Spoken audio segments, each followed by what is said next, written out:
In this video, we're going to build custom bumpers, shorten the rock sliders, and put a heavier gas tank skid on my Jeep. Now before we get to those, there's one adjustment we need to make that we didn't make last video. As you might expect, with this sort of wheel offset with these big of tires, we hit the control arms a little bit on full lock. And because it is just a little bit of a hit, like right before the lock, I'm going to just adjust the steering stops. And since I've been putting penetrating oil on them for the last couple of days, maybe they'll come loose now. So let's get started on those.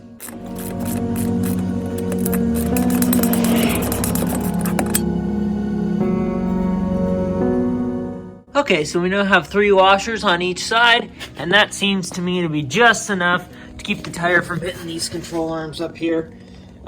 If it does look close, it is, and I'll be switching to tubular control arms when we do the axles and suspension work. It's front bumper time, so let's pull the old one off.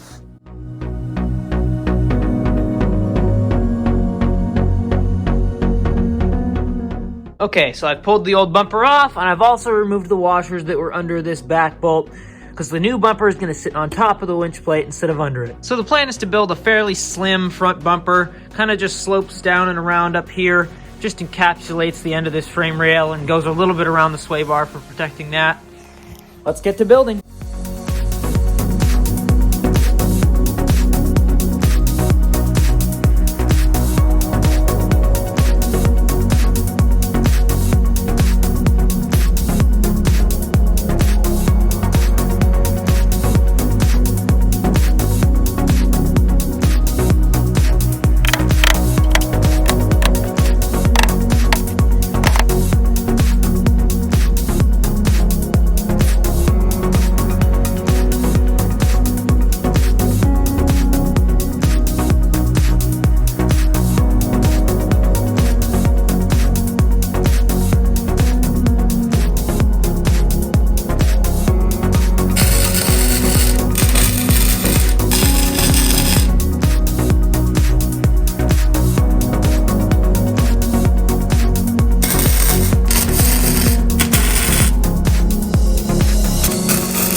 Alright, the new bumper's all tacked up. Now I just have to take it off, finish weld it, and paint it.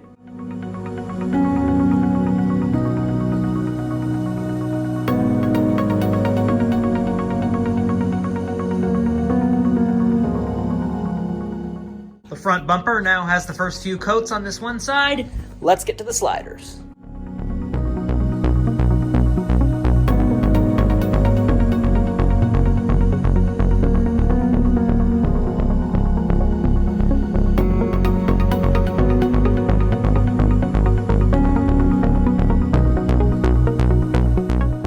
Sliders now have some paint on them, and while everything continues to dry, we can move to the back. And we can start with getting the spare on. First, we're probably gonna have to bump the height of this up so we can get it further out away from the top edge of the tire. Then we'll have to maybe space the tire out here, but most importantly, we've got to start by pulling this bumper off so that the tire can even fit on there.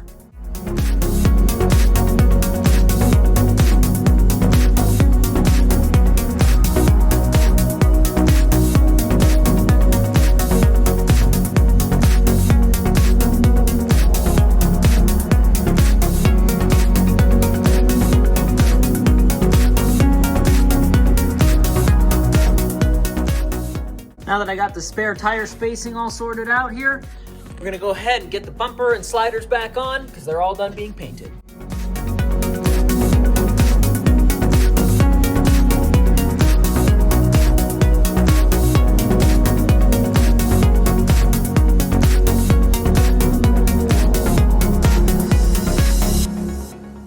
Okay, so in the back, the sliders are now parallel with this edge of the wheel arch right here, just like it's always been in the front. So there should be plenty of tire clearance now. The front bumper is reinstalled, and it's got 3 smaller versions of the clamps that I had on the old one just over here. Now it's time for the gas tank skid. In order to make access easier, we can go ahead and remove the hitch because we'll need to later anyway. And I'd like to devise a scheme where I drop the skid plate and put a new one on without lowering the gas tank and disconnecting all of that. So we'll see how that goes.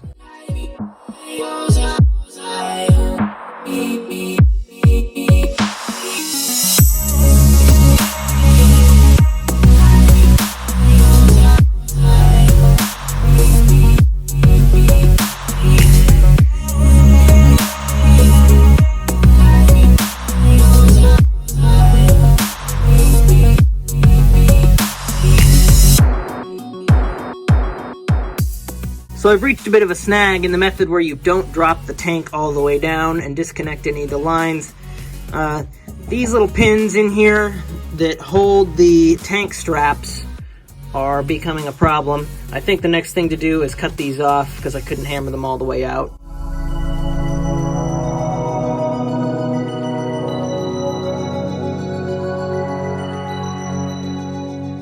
Looks like I dented this skid a little bit at one point. Getting the old one off is only half the battle though. Unfortunately, the new one is made for a Jeep with at least a 1-inch body lift, of which I have 0 inches.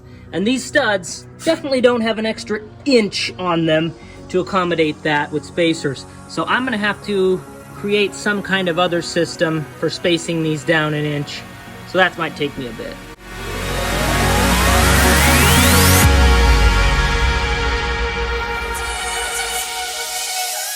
Turns out the solution was actually quite simple. Just went down to the hardware store and got some coupling nuts and put a couple washers above them.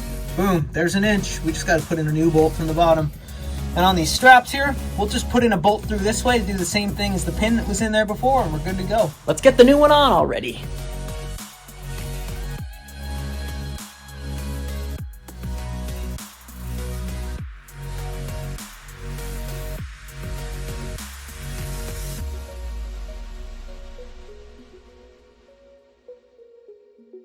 Well, that was long and arduous, and there have been many setbacks, but it should be on there in such a way that it can take the abuse. Now for the rear bumper.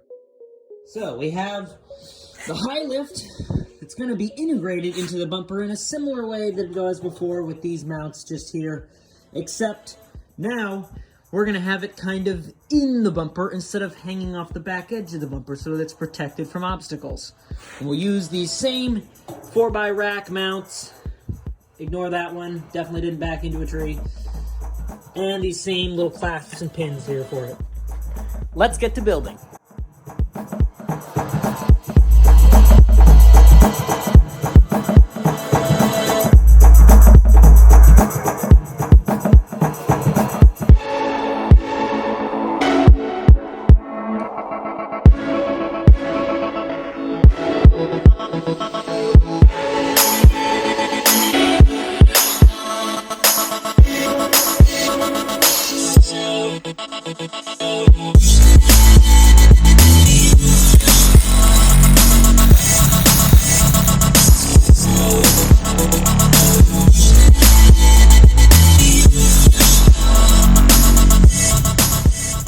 Good as new.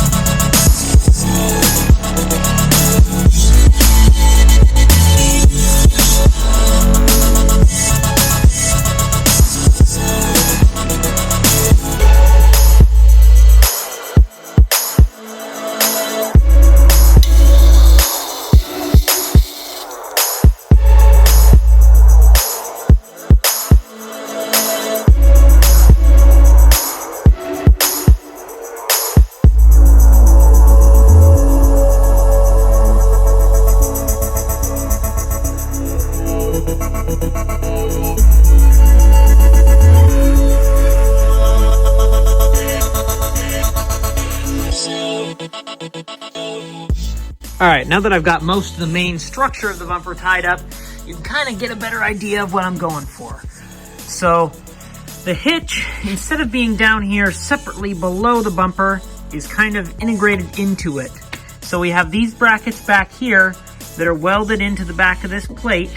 And then on the front of this plate, the main hitch structure that we just notched right here for this high lift to fit in is welded to the front of the main plate up here. After I put in the bottom piece that goes all the way along the bottom of the bumper to finish that part off, the receiver will get welded to that on the other side of that plate directly under this hitch beam. So let's get the rest of the paneling on, let's get the hitch receiver on, then we'll take it off, finish weld it, paint it, you know the drill.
Alright, here it is all finished up.